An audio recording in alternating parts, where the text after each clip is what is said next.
नमस्कार दोस्तों। मैं लेकर आई हूँ आज आप सबके लिए एक बहुत ही संवेदनशील और भावुक कहानी, जिसे लिखा है शिवानी ने और जिसका शीर्षक है चन्नी। एक ऐसी लड़की की कहानी जो अनाथ है, जो बहुत ही शौक चंचल है। उसके गली के सारे लड़के उस पर फिदा हैं, लेकिन वो एक मुस्लिम लड़के से प्यार करती है। फिर बाद में उसकी शादी हो जाती है और एक दिन वो आत्महत्या कर लेती है। लेकिन लेखिका को ऐसा लगता है कि चन्नी मरी नहीं, वो आज भी जिंदा है। ऐसा क्यों? दोस्तों, चलिए सुनते ही कहानी और जानते हैं ऐसा क्यों। ट्रेन पूरी रफ्तार से चली आ रही थी। नीचे की बर्थ पर एक बुजुर्ग से नवाब साहब लेटे स्टेट्समैन पढ़ रहे थे। पास ही उनका नाम लिखा सूटकेस धरा था, जिस पर नवाब ज्यादा शौकत अली का नाम उन्हीं की जवानी की तरह धुंधला पड़ गया था। दूसरी बर्थ पर एक सिंधी नया जोड़ा कबूतर किसी गुटुरगू में मस्त था।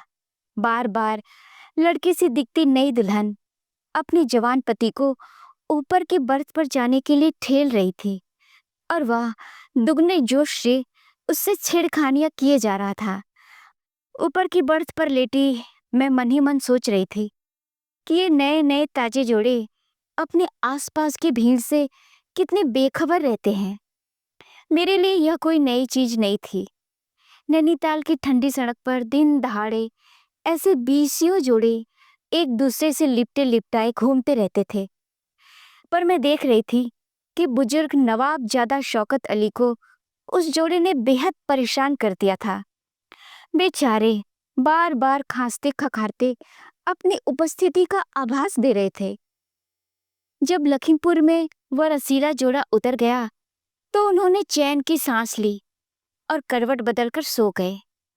गर्मी बेहद थी, पंखा चल रहा था, पर ट्रेन के अधिकांश पंखों की भांति यात्रियों को छोड़कर डिब्बे की हर दिशा को हवा भेज रहा था। मैंने कई बार उसे घुमा फिराकर मनाने की कोशिश की, पर हार मानकर चुपचाप लेट जाना पड़ा। मैं सोच रही थी कि नीचे की बर्थ पर अपना बिस्तर बिछा लूं। इतने में ही बहुत सारा सामान लेकर 2-3 कुली धंस आए। भूरे भूरे बालों वाले एक लड़के ने बड़ी फुर्ती से निचली बर्थ पर होल डॉल फैला दिया और एक पिस्तई रंग के बुर्के की सर सर के साथ एक महिला उस बर्थ पर जम गई। जमील, लो, इन कुलियों को पैसे दे देना और बचे तुम रख लेना।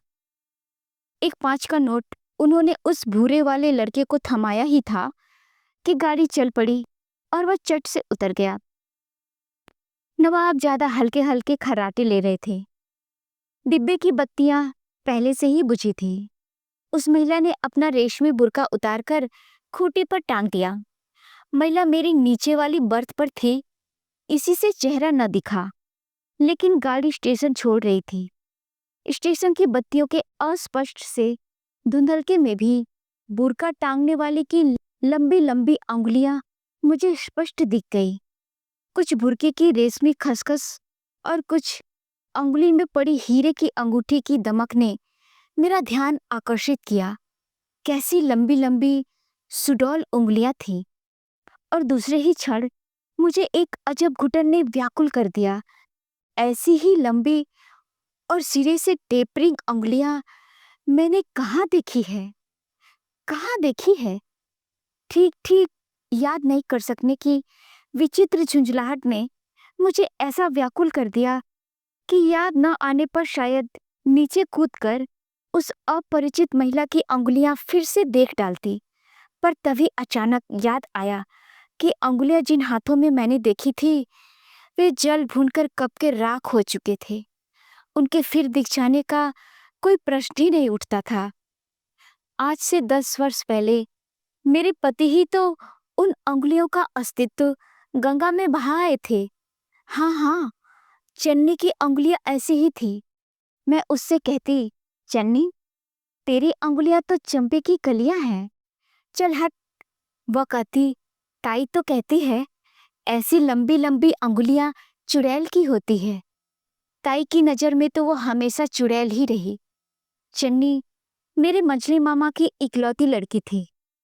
जन्मते ही उसने जननी को डसा और पिता को तो गर्भ से ही डस चुकी थी। अनाथ चन्नी को बड़े मामा जी ने ही पाला। मेरे ननिहाल में 3 अल्सेशियन भी पलते थे। अभागिनी चन्नी को भी उसी स्तर से पाला जाता था। घर भर की उतरने वह पहनती, फिर भी कुंद कलीसी चटकती रहती। घर भर की बासी जूठन उदरस्त करने पर भी उसके स्वास्थ्य ने कभी हार नहीं मानी। मेरे ननिहाल की सब लड़कियां गोरी चिट्टी थीं, पर चन्नी थी सांवली। उसे अपने कृष्ण वर्ण पर कोई दुख नहीं था। वह जानती थी कि विधाता ने उसकी शोक आंखों और मोती सी दंत पंक्ति में लावण्य का ऐसा अपरिमित कोष भर दिया था, जिसे अपने गौर वर्ण की महिमा से भी उसकी चचेरी बहनें तुच्छ सिद्ध नहीं कर सकती थी। एक से एक महंगे विदेशी शैम्पू से अपने सुनहरे बालों को धोकर उसकी गोरी गोरी मेमसी बहनें कॉन्वेंट स्कूलों में पढ़ने जाती थी, और वह केवल रीठे से ही समृद्ध अपनी एड़ी तक लहराती चोटी पीठ पर डालकर जग तारनी स्कूल में पढ़ती। उसकी अध्यापिकाओं का कहना था कि ऐसी तेज लड़की उसके स्कूल में आज तक नहीं आई। एक बार अपने स्कूल की खेल की टीम के साथ वह रूस भी घूम आई, तो चाची ताइयों के दिल पर जैसे छुरियां चल गई। बड़े मामा जी ने ही जिद करके उसे भेज भी दिया, नहीं तो बेचारी जा भी नहीं पाती। विदेश से लौटने के बाद चन्नी की बोटी बोटी फड़कने लगी। शौक तो पहले से ही थी, अब वो ढीठ भी हो गई। जब छोटी थी तभी पास पड़ोस की शिकायतें आने लगी थी। चन्नी ने किसी की चूड़ियां मसक दी, किसी की गुड़िया कुएं में डाल दी, कहीं से कच्ची इमलियां चुरा लाई, तो कहीं से कच्चे अमरूद। जवान हुई तो कयामत ही आ गई। उसकी किताबों से एक आध प्रेम पत्र का गिरकर बड़े मामा जी के हाथ में पड़ जाना तो नित्य की घटना थी। तिस पर मोहल्ले भर के छोकरों की भ्रमरावली उसके इर्द गिर्द मंडराने लगी। होने को तो बड़े मामा जी की लड़की सरला उससे कहीं सुंदर थी, किंतु बड़ी बड़ी आंखों की चंचल पुतलियां घुमाना, खिलखिलाकर हंसी के मंजीरे बजाना, यह सब उसे कहाँ आता। अपनी सामान्य सी साड़ी के आंचल सिग्नल से चन्नी मोहल्ले भर के युवकों के हृदय इंजनों को रोक सकती थी। तभी तो बड़ी मामी जी अम्मा से कहती, बेवी, छोरी बंगाल का जादू जाने है, किसी तरह छोरी के हाथ पीले करूं तो छुट्टी मिले। सुन तो रही हो, शास्त्री जी की बिटिया भी मुसलमान साइकिल वाले के साथ भाग गई। शास्त्री जी की बिटिया साइकिल वाले के साथ न भागी होती तो शायद चन्नी के विवाह की इतनी जल्दी न मचती। उसी दिन मेरे दोनों मामा उसके लिए दाएं बाएं वर ढूंढने लगे, किंतु इसी बीच एक सुयोग्य पात्र ने उसे स्वयं ढूंढ लिया। चन्नी अपने मामा के यहाँ अलीगढ़ गई हुई थी। वही की नुमाइश में उसे चटखारे ले लेकर चाट खाते योगेन जीजाजी ने देख लिया। अब चाट खाने वाले भी 2 तरह के होते हैं। चन्नी ने मुझे हंस हंस कर कहा था, आज भी उसकी हिरनी किसी आंखों की काली भंवर पुतलियां मेरे स्मृति पटल पर खींच जाती है। एक तो प्लेट में चाट भरकर चम्मच से ऐसे चुगते हैं जैसे मोती हो। न मिर्च की सिसकारियां, न हा हा, न हु हु, न उंगलियां चाटना, न आंखों में पानी। और एक चाट खाने वाले होते हैं हम सरीखे, आंखें लाल, होठ लाल, यानी द्रिगन बीच डोरे डाल, डोरे लाल झलके। बस तेरे जीजाजी ने हमें देखा और पसंद कर लिया। काश कि जीजाजी उस पर रीझे ही रहते। ननिहाल की वह विश्ववल्लरी मुझे प्राणों से प्रिय थी। उसकी कुख्याति सुनकर भी मुझे कभी घृणा नहीं हुई। एक दिन बड़ी मामी ने मुझे अकेले में खींचकर समझाया भी था, देख बिट्टो, उस छोकरी के पीछे पीछे मत फिरे। वह जहर की बुझी है, जहर की। अपने नानी पे गई है, कमबख्त। चन्नी के नाना ने वैश्या से विवाह किया था। हो सकता है चन्नी में अपने रूप जीवा नानी के ही संस्कार आए हो। मझले मामा ने घर भर की अवहेलना करके ही मामी से विवाह किया था। इसी से वर्जित कुल के स्मृति चिन्ह चन्नी सबकी आंखों की किरकिरी थी। मैं छुट्टियों में ननिहाल जाती तो वो मुझसे लिपट जाती, हाथ नचा नचा, पुतलियां घुमा, ऐसे ऐसे रंगीन किस्से लेकर बैठ जाती कि जी में आता कि सुनते ही रहूं। प्रेम पत्रों का उसके पास एक बड़ा सा पुलिंदा रहता, जिसे वह पिछवाड़े के बरामदे में मुझे ले जाकर पढ़ पढ़ कर सुनाती। बड़ा मजा आता। सरला से मत कहना, बड़ी चुगलखोर है, चटताई से कह देगी, वो कहती। और सकरे पिछवाड़े में पास के पागल खाने से आती दुर्गंध के दुस्साह भार को वहन करके भी मैं उसके प्रेम पत्रों के रस भंडार का रसास्वादन करती। एक उम्र ऐसी होती है जब ऐसे प्रेम पत्रों का लड़कियों के मनोरंजन के लिए विशेष महत्व होता है। हमारी शायद उम्र वही थी। मैं 16 की थी और वह 17 की। उसी साल चन्नी का विवाह भी हो गया। मुझे आज भी उसके विवाह की एक घटना कंठस्थ है। भारी जामदानी लहंगे में चन्नी की मुट्ठी भर कमर दोहरी हुई जा रही थी। उसकी नाक छिदी नहीं थी। इसी से उसके ससुराल से स्प्रिंग वाली बड़ी सी नथ आई थी, जिसका स्प्रिंग या तो ढीला हो जाता था या घूंघट की उमस से घुटकर चन्नी स्वयं ढीला करके सबके सामने घूंघट पलटकर वह कह उठती थी, देखो ताई, हमसे नथ नहीं संभलती। आंखें दिखाती, दांत पीसती, बड़ी मामी दुगना घूंघट खींच देती और उसकी फुसफुसाहट तीखी होकर शायद उसी दिन योगेन जीजाजी के कानों में पड़ गई। अरे आज के दिन तो हमारी लाज शर्म रख ले। योगेन जीजाजी शायद जान गए थे कि बिगड़ी घोड़ी को लगाम और चाबुक की शान में नहीं साधा तो वह उन्हें भी अनाड़ी सवार की तरह मिट्टी में लिटा देगी। सिर से पैर तक गहनों से लदी चन्नी विदा हुई तो मेरी दोनों मामियों ने निश्चिंत सांस लेकर कहा था, चलो भाई, हमने तो गंगा नहा ली। फिर कई साल तक मुझे चन्नी की खबर नहीं मिली। मेरे विवाह पर भी योगेन जीजाजी ने उसे नहीं भेजा। सरला तो कहती थी कि उसके प्रेम पत्रों के पुलिंदे के बारे में किसी ने योगेन जीजा को बतला दिया। क्या पता बतलाने वाली स्वयं सरला ही रही हो। फिर सरला के ब्याह में बड़े मामा ने उसे स्वयं जाकर लिवा लाया। मुझे लगता है उस अभागिनी को बड़े मामा बहुत चाहते थे। इसी से मामी के बहुत बुरा भला कहने पर भी वे उसे लिवा लाने चले ही गए। और कैसा आश्चर्य कि जीजा ने चटपट भेज भी दिया। 3 अदद मरियल से बच्चियों को लेकर वह तांगे से उतरी तो मैं अवसन रह गई। यह वही चन्नी थी जो छूने से भी मैली होती थी। न आंखों में वह शोखी थी, न चेहरे पर रौनक। मुझे देखते ही सिर झुका लिया, जैसे अपनी गंदी बदशक्ल लड़कियों के लिए माफी मांग रही हो। तीनों बच्चियों ने माँ का रंग और बाप का नक्शा पाया था। तीनों के ही चेहरे पर योगेन जीजाजी के सुग्गे की नाक का मनहूस साया था। उनके जिन अंगों को ढकने के लिए उनके धारीदार कच्छों की सृष्टि हुई थी, उन्हें खुला छोड़कर वे घुटनों तक बड़े ही फूहड़ ढंग से लटक आए थे। नाक बह रही थी, जिन्हें पोंछने की चन्नी को कोई चिंता नहीं थी। विवाह के पश्चात सुघड़ से सुघड़ नारी भी कितनी बदल जाती है।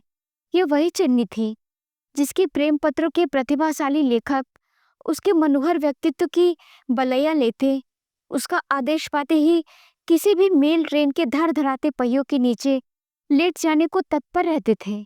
हाय राम, चन्नी, ये तुझे क्या हो गया? बारात आने को है, कम से कम आज तो साड़ी बदल ले।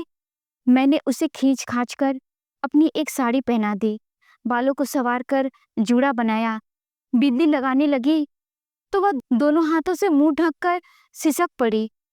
अरे भाई, हमारी कमीज कहाँ डाल दी? हाथ धो तुम। योगेन जीजाजी की चिड़चिड़ी आवाज सुनते ही वो भीगी बिल्ली सी दुबक गई। मैं समझ गई कि हृदयहीन पति के कठोर शासन ने ही उसकी मुखश्री छीन ली है। बारात विदा होते ही जीजाजी उसे लेकर चले गए। उन्हें किसी मीटिंग में दिल्ली जाना था। योगेन जीजा, चन्नी को यहीं छोड़ जाइए ना, हमें भी तो दिल्ली जाना है, हमारे साथ चली जाएगी, मैंने कहा। और चन्नी का चेहरा फक पड़ गया, जैसे मेरे दुस्साह से योगेन जीजा सबके सामने उसका अपमान न कर बैठे। नहीं, यहाँ कैसे छोड़े? होटल का खाना हमसे नहीं खाया जाता। वह गई, तुम्हारे भय के मुझसे ठीक से मिली भी नहीं। एक सहमी सी हंसी के पीछे उसके दोनों होंठ बरबस रोकी गई रुलाई के भार से कांप रहे थे। मैं मोड़ पर अचानक उछल हो गई उसके तांगे को देख रही थी कि न जाने कहाँ से बड़ी मामी आ गई। उनकी पुत्री को ससुराल से बहुत ही साधारण सा चढ़ावा आया था। उसी की भड़ास उन्होंने चन्नी के मत्थे निकाली। क्या सुख है चन्नी को? जमींदार से जाकर सुना, योगेन तालों में बंद करके धरे है। लक्षण जो वैसे ठहरे, इससे तो अपनी सरला अच्छे घर गई। ऐसा भी क्या गहना जिससे गर्दन टूटे। चन्नी तो राह पर आ गई। दामाद करी न मिलता तो आज समी मंजिल में होती। सामने समी मंजिल के गुंबद दिख रहे थे। सबसे ऊंची मंजिल पर बने आधे चांद पर नए मालिक ने काला रंग पोत दिया था, जिसकी छत के मुंडेर पर बिगोनिया के गमले महकते थे। वहां पर कई जोड़ी कच्छे और मैली सी पांडु जीर्ण सलवारें सूख रही थी। चन्नी की शादी के साल ही समी मंजिल ने उजड़कर पहले से ही उसकी मौत का मातम मना लिया था।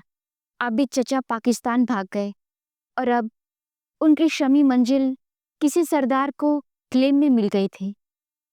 सरदार जी के 17 बच्चे थे, जो उनकी छत की हर मुंडेर पर लंगूरों की तरह चढ़ते रहते थे। उनकी छत से मिली एक सकरी सी मुंडेर मामा जी के दीवान खाने की छत पर उतरती थी और कभी वही मुंडेर डूबते सूरज की छाया में शमी मंजिल और तुलसी कुटीर की प्रेम पूर्ण सलीला का संगम थी। इरफान अहमद चन्नी के पीछे दीवाना था। उसकी सारी चिट्ठियां हिना और खत से तर आती थी। उन्हें सूंघ सूंघ कर किताबों से ढूंढ निकालना सरला के लिए बड़ा आसान होता। इसी से इरफान उन्हें मुंडेर की एक खपरेल के नीचे छिपा जाता। बड़े मामा जी से आबिद चचा की पुरानी मित्रता थी।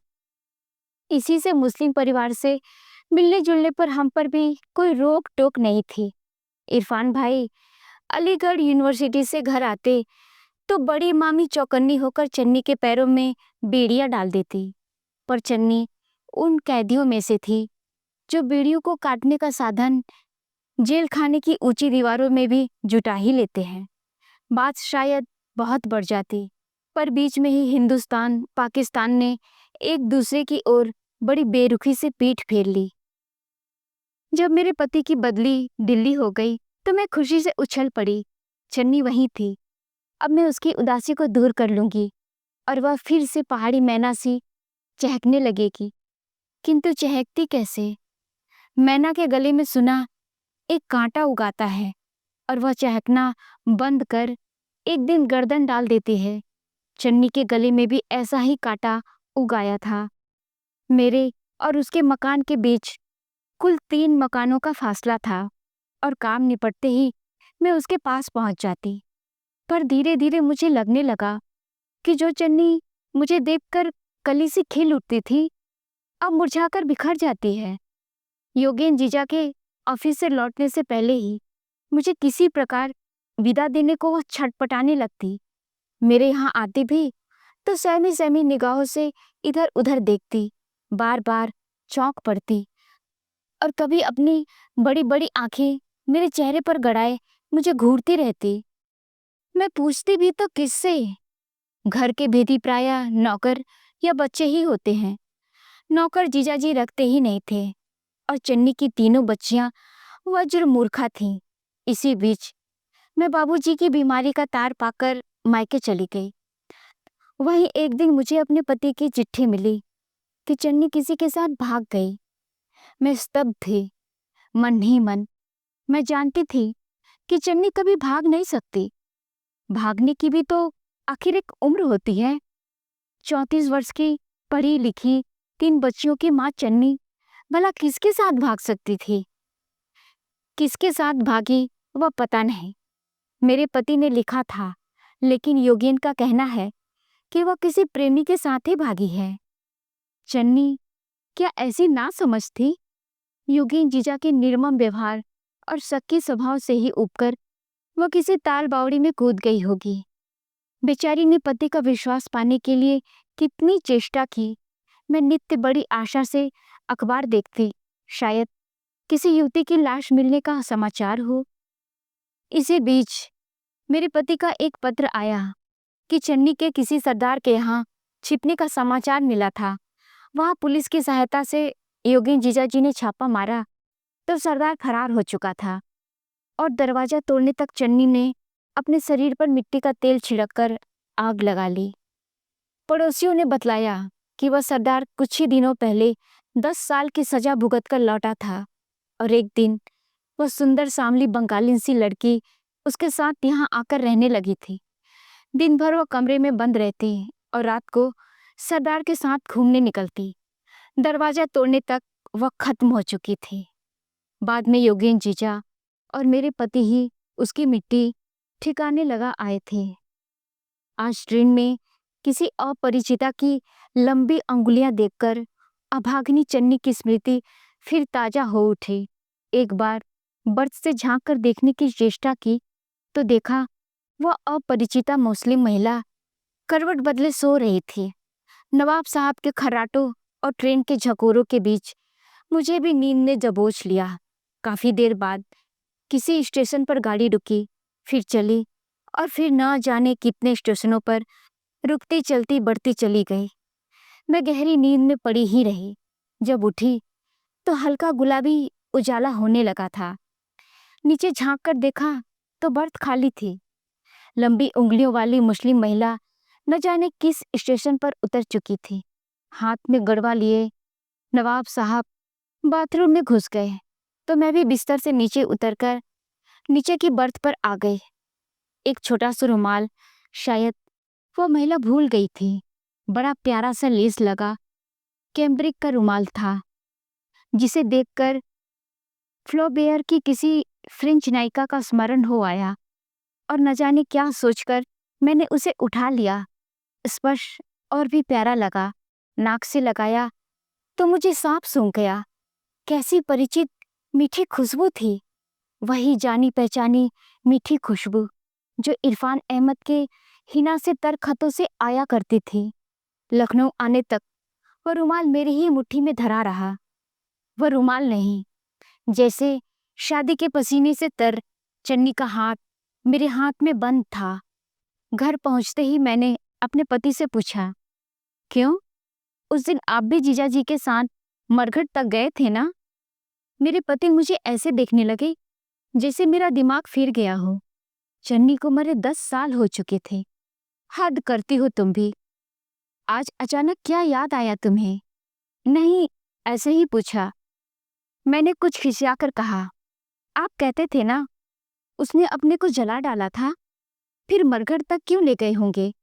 यही सोच रही थी। इस पूरी तरह जली थी कि पहचान में ही नहीं आती थी। वे तो दोनों हाथ बच गए थे बस। हाय राम, क्या दोनों हाथ देखकर ही आप लोगों ने उसे पहचान लिया था? मेरा कलेजा बुरी तरह धड़के जा रहा था। नहीं, अंगुलियां देखकर। योगेन कहता था कि वैसी लंबी लंबी अंगुलियां और किसी की नहीं हो सकती। फिर बाएं हाथ पर गुदना भी तो था। मुझे याद आया, उसके बाएं हाथ पर गुदा फूलों का एक नीला गमला। किंतु क्या उस गमले पर उसका कॉपीराइट था? क्या वैसा ही गमला किसी और के हाथ पर नहीं गुद सकता था? योगेन जीजाजी ने कहा था कि वैसी अंगुलियां किसी और की हो ही नहीं सकती। जब ट्रेन में मुझे लंबी लंबी अंगुलियां दिखी, यही तो मैं भी जोर जोर से कहना चाह रही हूँ कि वैसी अंगुलियां किसी और की नहीं हो सकती। पर मैं कैसे कहूँ? मेरी बात मानेगा ही कौन?